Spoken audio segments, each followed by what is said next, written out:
Selamat malam, entah malam, entah siang, entah pagi lah, terserah. Sekarang kita masuk pembahasan ketiga di mana kita membahas tentang Raja Kalacakra. Raja Kalacakra ini ada beberapa tipe, beberapa versi. Mohon maaf sebelumnya. Terima kasih untuk yang udah nonton dan untuk yang udah yang udah mendengarin cerita-cerita yang gak jelas seperti ini. Dan mohon maaf kalau ada suara-suara motor, kucing atau apapun itulah sebutannya. Maklum, saya masih ngeteknya itu di luar rumah, masih jam 9-an. Baik, kita masuk ke Raja Kalacakra. Raja Kalacakra sendiri itu ada dua versi. Setahu saya sih ada dua versi. Pertama yang versi Tibet, ya seperti video awal itu, ada keterangannya, ada rajaannya, ada kata-katanya. Dan ada versi Kejawen.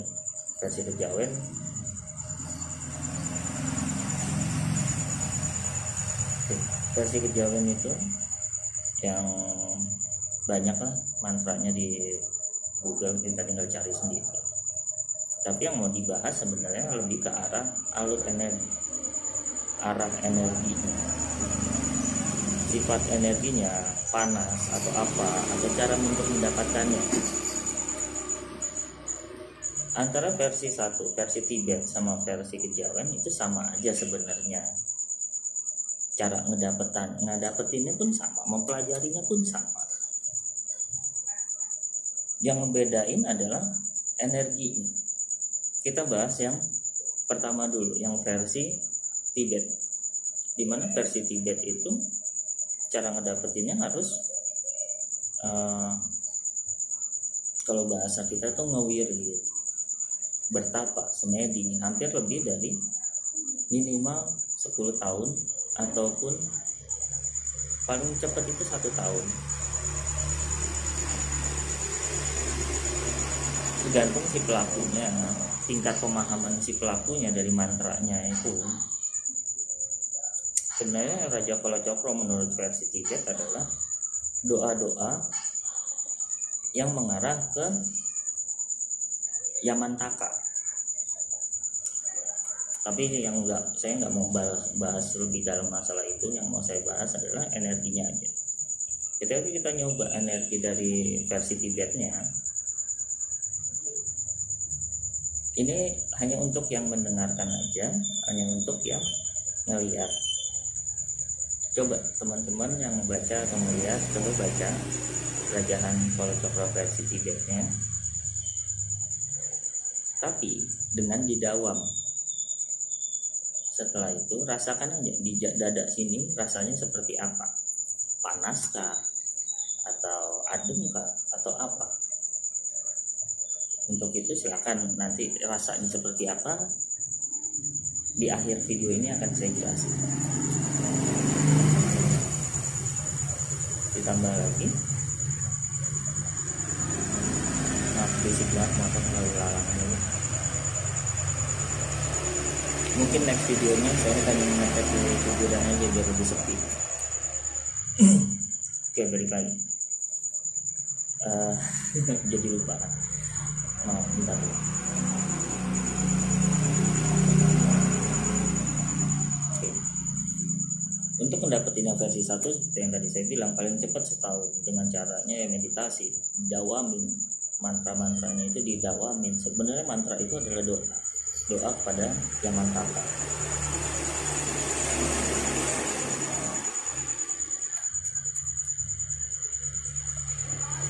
Setelah coba dibaca, dirasain, habis itu cobain lagi. Kita pakai Raja Kalacakra yang versi Kejawen. Untuk mantranya udah banyak lah, tinggal ketik aja di Google Kalacakra pasti akan muncul. Raja Kalacakra itu ada Sunan Kudus kalau nggak salah, versi Sunan Kudus. Kalau versi Sunan Kudus kalau nggak salah dia ada kata-kata pemilahnya atau apalah, cuman itu nggak terlalu penting. Yang kita ambil hanyalah seperti ya Jaromaya, apalagi saya juga lupa, udah lama nggak pelajarin kayak gituan. Seperti itulah cari. Coba dibaca juga yang versi kejawennya, tapi dengan cara didawam, lidahnya dikeatasin, lidahnya itu nyentuh langit-langit atas, dirasain lagi badannya seperti apa, perubahan jalur energinya seperti apa di badan sendiri, kita coba dirasain lagi. Dan satu lagi, ini hanya untuk yang mendengarkan aja. Kalau hanya yang tanpa mendengarkan ini, ya mudah-mudahan sih bisa juga. Tapi yang saya tujuin sih untuk yang nonton ini dan mendengarkan ini sampai habis sih sebenarnya.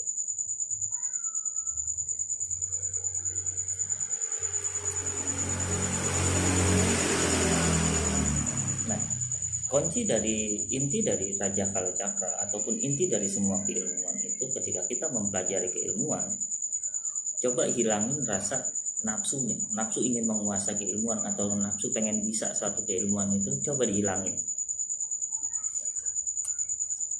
Ketika kita ngebaca, mau itu Raja Kalacakra atau Jolo Sutro atau apalah itu, keilmuan apapun itu, hilangin rasa nafsu untuk memiliki keilmuan tersebut atau rasa ingin menguasai. Cobalah baca, cobalah diwiridin dengan rasa kekaguman kepada Sang Pencipta, pada Gusti Pangeran. Coba dirasain, rasanya akan selalu beda. Bentar dulu sih.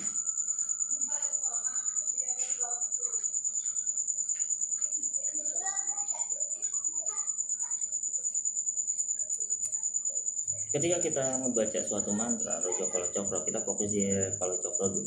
Ketika kita baca Kalacakra dengan dibacanya dengan didawam, diresepin dalam hatinya, rasanya akan berbeda, alur energinya pun akan berbeda.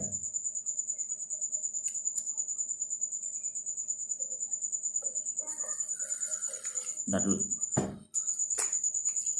Nggak enak lah kalau ngobrol nggak ngerokok.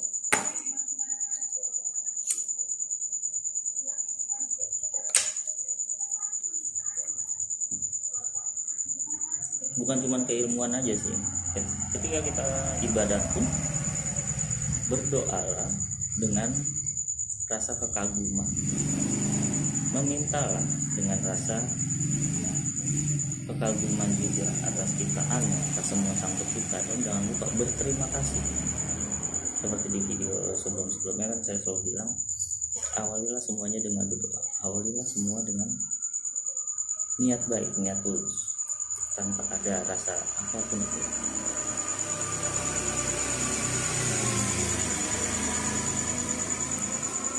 Oke, balik lagi ke Raja Kalacakra lagi. Untuk versi kejawen ya, Raja Kalacakra itu didapatnya dengan cara, bisa ada beberapa cara sih. Cuman yang paling simpel adalah, bukan paling simpel, yang paling nggak memakan waktu lama adalah, pertama kita puasa muti 7 hari.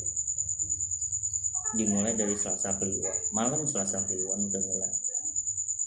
Dan pas lagi jam 12.15 itu didawamin sebanyak-banyaknya sampai kita tidur atau sampai kita ngantuk. Itu selama 7 hari. Setelah itu dilanjutin lagi puasa biasa selama 40 hari.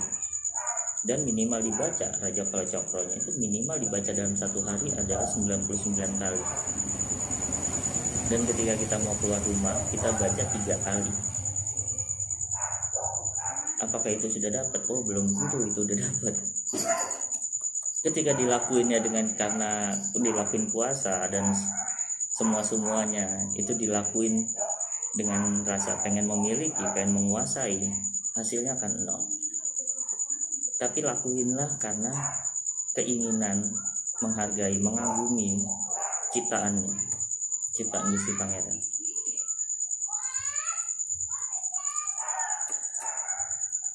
Fungsi Raja Kalacakra sendiri sebenarnya bisa untuk di badan. Ketika saya nih penganut keilmuan Raja Kalacakra, saya bisa naruh di badan ataupun saya bisa naruh di benda. Mau korek seperti ini pun bisa saya taruh untuk si pengguna keilmuan Kalacakra. Tinggal kita baca, niatin agar masuk Raja Kalacakra masuk ke dalam sini. Nah, fungsinya adalah untuk pageran. Tapi ada fungsi yang lebih lebih mantap lagi lah. Ketika udah menguasai benar-benar full, kita gubah dari pageran itu bukan hanya untuk orang yang atau goib yang berniat negatif. Kita juga bisa bikin agar siapapun manusia yang berniat jelek, dalam artian untuk memiliki atau untuk maling atau apapun itu, dia tidak bisa mendekat ataupun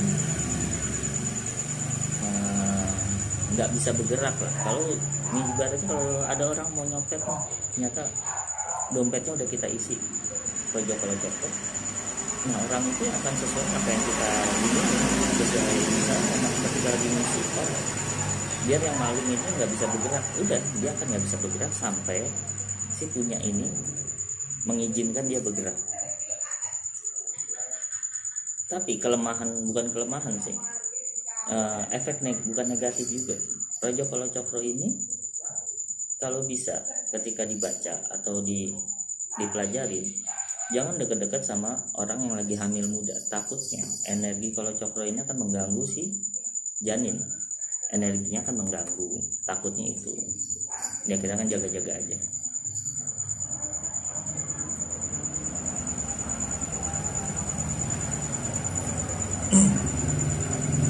Masih ramai jadi berisik banget.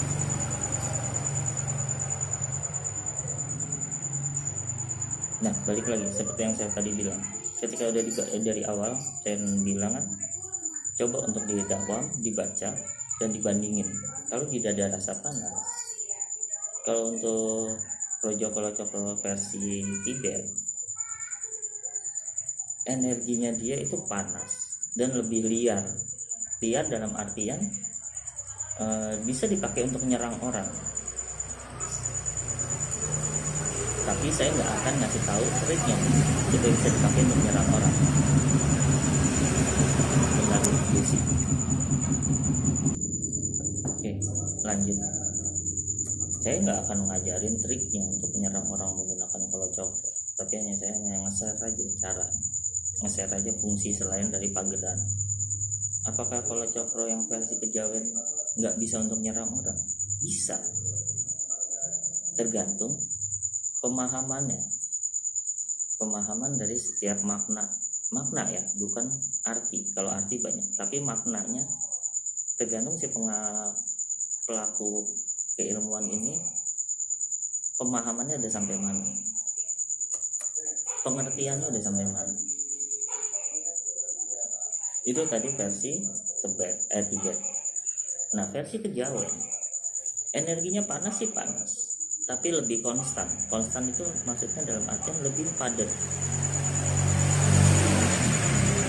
lebih enak gitu. Nggak terlalu panas, nggak terlalu liar. Tergantung si penganutnya ketika ngisi suatu benda atau ketika niat si pelakunya itu ketika mempelajarinya untuk apa.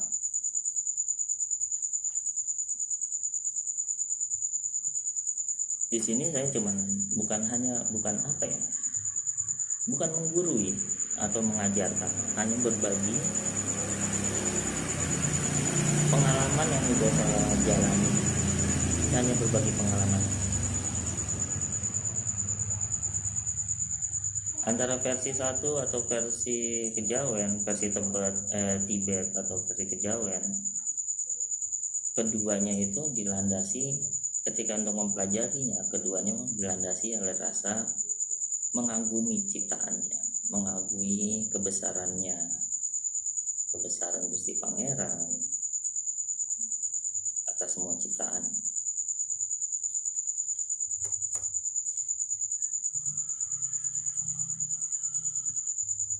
Kalau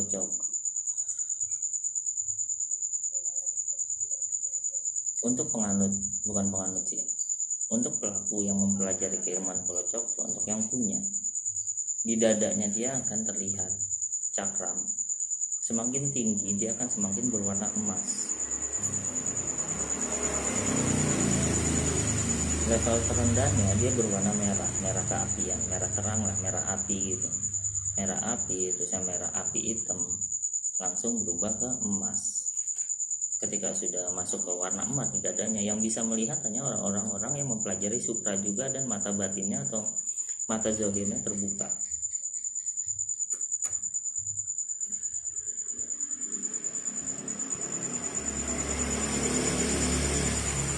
Satu lagi, bukan kelemahan sih sebenarnya, kekurangannya, sedikit kekurangan.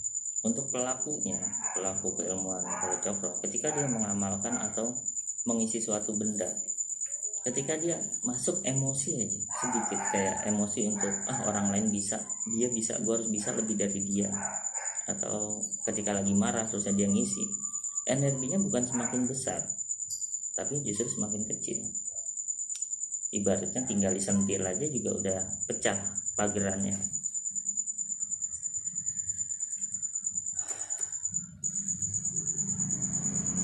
Mungkin untuk sekarang, untuk saat ini cukup segini dulu.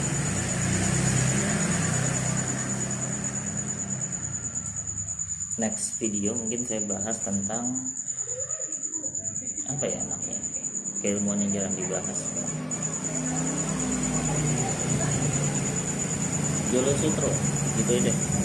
Jolo Sutro aja, next video kita bahas Jolo Sutro.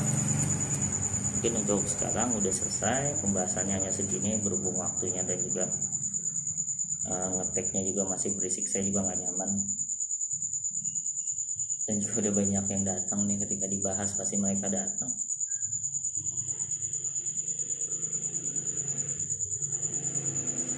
Sekali lagi saya ngucapin terima kasih untuk yang udah ngeliat, untuk udah mendengar.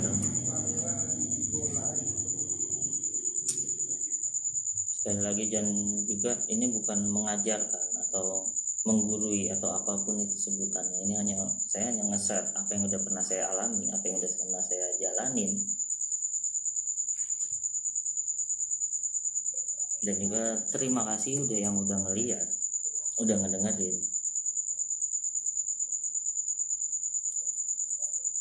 Kalau nanti ada pertanyaan silahkan WhatsApp atau di grup, bebas. Kalau saya lagi nggak sibuk ya saya jawab, cuman kalau lagi sibuk ya nggak saya jawab.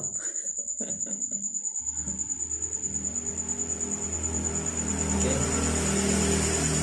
Kita hari ini, bukan hari ini, saat ini selesai lumayan lama sih, udah hampir 20 menitan selesai untuk membahas kolocokronya. Bukan ngebahas ini, cuma sepenggal kisah doang, sepenggal cerita atau sepenggal berbagi apa yang saya pahami atau saya mengerti, hanya berbagi aja sedikit. Mungkin next video ada tamu yang datang, mungkin kita bisa interaksi, manusia ya, bukan goib. Kalau goib udah males nih. Manusia datang untuk interaksi, untuk nanya-nanya, jadi kan enak. Ada yang nanya, saya jawab kayak gitu kan lebih enak. Oke, sekali lagi terima kasih. Selamat malam, selamat pagi, selamat siang, ataupun selamat apapun. Yang penting kita selamat dan keluarga pun selamat.